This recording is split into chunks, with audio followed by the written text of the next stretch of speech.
এই যে দুই হাত একসাথে করে করজোর করে আপনাদের কাছে অনুরোধ করছি, আপনারা বসুন, শান্ত হয়ে বসুন, আপনারা শান্ত হন মেহেরবানি করে। আর এই যে ঢিল ছোড়াছুরি করবেন না, পানি ছোড়াছুরি, ঢিল ছোড়াছুরি না। যারা বসতে পারেন নাই দাঁড়িয়ে থাকেন থাকেন।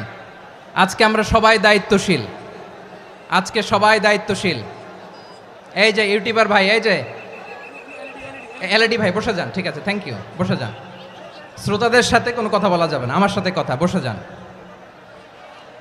আমি অনুরোধ করব আমার প্রিয় ইউটিউবার ভাইরা, ফ্রেম ঠিক হলে, ফোকাস হলে বসে যান। ঠিক আছে, ঠিক আছে। পেকোয়ার ভাইয়েরা, তোমরা আজকে ইতিহাস গড়েছ। আমি অনুরোধ করব অল্প কয়েকটা মিনিট একটু নীরবতা বজায় রাখতে হবে। আমি কয়েকটা বার্তা তোমাদের সাথে শেয়ার করে আজকে আমরা বিদায় নেব ইনশাআল্লাহ। সকাল 10টা থেকে অনেক আলোচনা হয়েছে, অনেক, এত